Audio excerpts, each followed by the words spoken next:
Today, sir, I'll be starting with the introduction for our assignment. So, both Malaysia and Italy have sizable clothing industries, with Malaysia being a large exporter of clothing components to Italy.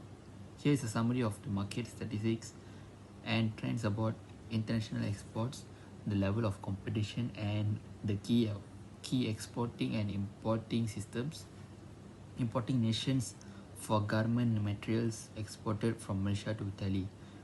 The market for clothing materials is extremely competitive, with numerous nations fighting for market share. The nations of China, India, Vietnam, and Indonesia are notable rivals. Low labor costs and well established supply network should work in their favor. Moving on to the next slide, which is main exporting countries for clothing materials from Malaysia to Italy, which is we have Malaysia, China, India, and Vietnam. And the main importing country is Italy. That's all from me, sir.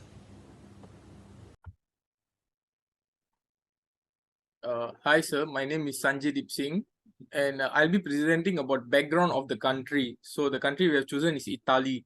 So Italy is a country located in southern Europe, bordered by France, Switzerland, Australia, and Slovenia. So it has a population of 60 million people, and it is capital of the country is Rome. So Italy is a member of the European Union, which is known as EU2, and which provides it with access to the world's largest single market and makes it an attractive destination for exports. So this makes it a appealing export market because Italian enterprises have easy access to over 500 million EU consumers. So Italy is also known for its rich cultural heritage, beautiful landscapes, and delicious cuisine, as their famous food is pasta. So it is also a major player in the global economy with a GDP of around 2 trillion in 2020. So the country's economy is diverse with key industries including tourism, manufacturing, agriculture, and services. So Italy is well known for its skill in a wide range of fields including fashion, luxury goods, automobile, and design. So Italian made products are frequently linked with great quality and style, making them popular with buyers worldwide. So the country has a well-developed transport infrastructure, including a vast network of highways, railways, and parts, which facilitates the flow of commodities both within and between the countries. So overall, the Italy's diverse economic reputation for quality products, access to the EU market, and well-developed transportation infrastructure make it an attractive destination for exports. So moving on next to export requirements, country of destination perspective. So the country of destination is Italy. So Italy, like most countries, has specific requirements for exporting goods to ensure the safety of consumers and compliance with international trade regulations. So here are some key requirements for exporting to Italy.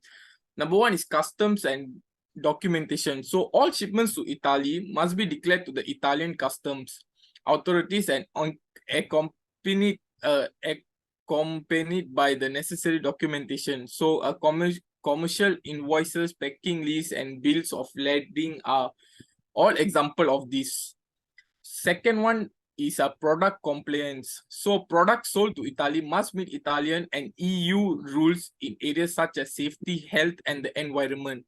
So it is critical to ensure that your products meet these specifications before exporting them to Italy. So the third point is moving on to the third point. So the third point is labeling and packaging. So product must be labeled in Italian and adhere to Italian labeling regulations. So this includes details about the product's origin, content, and the safety. So specific standards such as weight and dimension constraint must also be met by packaging. So the next one is tariffs and duties. So Italy, like all countries, imposes tariffs and duties on certain products imported into the country. So it is also important to check the applicable tariffs and duties of your product before exporting them to Italy.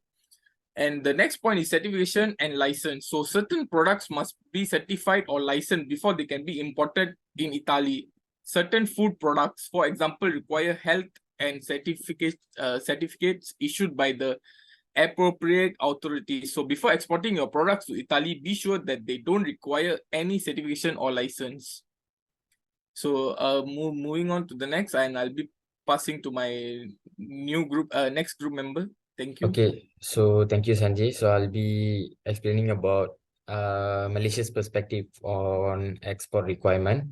So imported or exported items do not always need a license, but a thorough knowledge of Malaysia's licensing program for export items would shield traders from the turnover by customs officers. Companies Commission of Malaysia must first receive trade registration before allowing them to import or export that items that need licenses.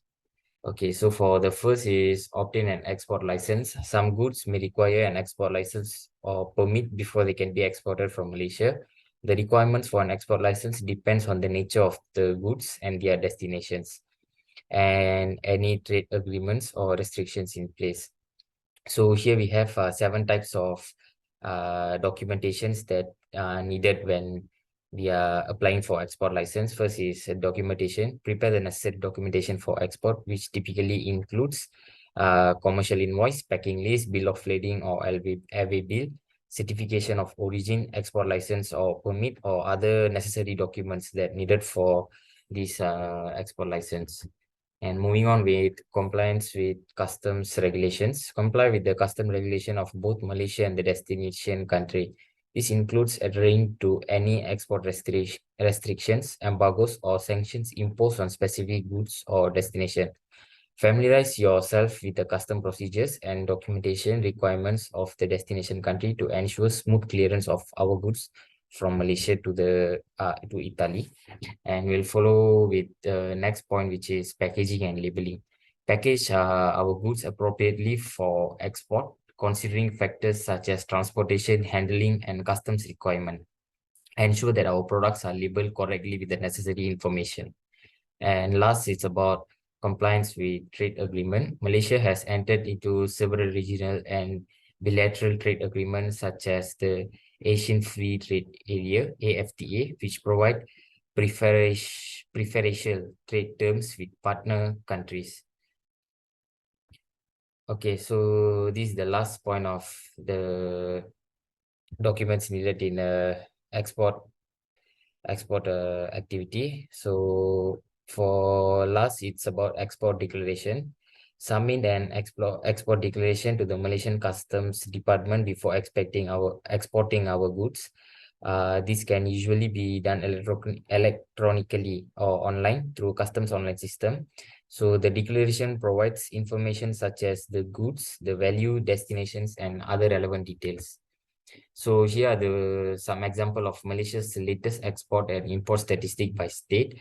So this is the latest information which stated in the month of March 2023. So the top 5 exporters of Malaysia's are Penang, Johor, Selangor, Sarawak, and Kuala Lumpur. And these are Malaysia's export from the year 1992 to 2023. This is the example of the graph. Okay, so we move on marketing strategy. We have 4 types of marketing strategy, which is product, price, communication, and distribution. I will start with product. So for product, we need to assess the local market needs and preference to create the product offering accordingly. So we need to consider the cultural, regulatory, and environmental factors that may require modification or customization of our product. And we also need to ensure that the product aligns with local languages, packaging regulation, and any specific labeling requirement. And last thing that we need to be specific on producing a product is quality and value of the product. We need to emphasize the quality and value of proposition of the product to differentiate it from our competitors and attract customers.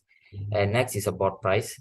So when we talk about price, here's the first important point under price, which is competitive pricing. We need to research and analyze the pricing strategies of competitors in the market. After that, we need to set the price competitively while considering the factors such as production costs, import, export duties, taxes, and currency fluctuations.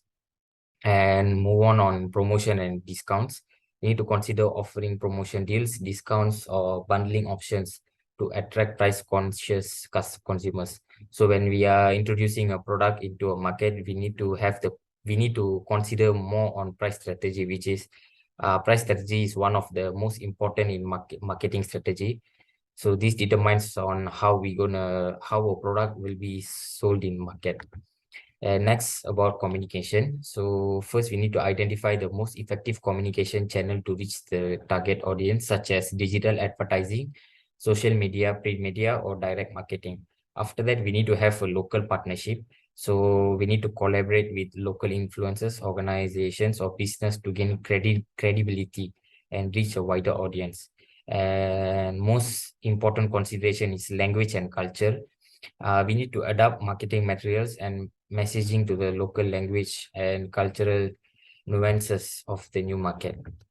And last is about distribution. We have 4 important notes under distribution, which is channel selection, logistic and infrastructure, partner selection, and after-sales support. So for channel selection, we need to determine the most appropriate distribution channel to reach the target customer effectively. And for logistic and infrastructure, we need to assess the local distribution infrastructure, including transportation, warehousing, and fulfillment capabilities to ensure a smooth and efficient delivery of the product. And next is partner selection. If utilizing distribution partners, we need to carefully select a reliable and reputable partner who have a strong presence and understand of the new market. And after sales support is we need to establish a system for after sales service and support to address customers' inquiries, warranties, repairs, and returns. So that's all from my part, and I'll pass it to the next speaker. Okay, so hello, sir. My name is Sanjeev, and today I'll be talking about the 3 best Incoterms that can be used. Okay, the first is basically EX works. Okay, this means that the seller's responsibility is limited to making the goods available at your premise, and the buyer bears all the risk and costs from that point onwards. Okay, adding on, the seller is also not responsible for loading the goods onto the vehicle or for export clearance. Okay, therefore, this term places the least responsibility for the seller and provides a greater protection for the buyer. Okay, moving on to the next thing, which is basically FCA, free carrier. Okay, this means that the seller delivers the good to a carrier nominated by the buyer at the seller's premise. Okay, and the seller is responsible for the export clearance. Okay, the buyer is responsible for the transportation costs and bears the risk of loss or damage to the goods during transit. Okay, this term places responsibility on the buyer to arrange for transportation and provides a higher degree of protection for the seller. Adding on to that is basically FAS, free alongside ship, which is also similar to FCA. Okay, to conclude, when exporting clothes from Malaysia to Italy, the seller can use Incoterms such as EXW, FCA, or FAS to ensure that they have lower level of responsibility and higher level of protection. Okay, moving on to the next subtopic, which is basically payment methods. Okay, so I've listed down 3 payment methods, which is bank wire transfer, letter of credit, and also escrow services. Okay, for bank wire transfer, this method involves the buyer sending payment directly to the seller's bank's account, which is basically a secured payment. Okay, next is basically letter of credit. Okay, this method involves the buyer's bank issuing a guarantee to the seller's bank that the payment will be made once the goods are delivered as per agreed to the terms. Okay, and escrow service is basically the method that involves a third party acting as an intermediary between the buyer and the seller. Okay, this method provides a higher level of security for both sides, both the seller and also the buyer. Okay, that's all from me.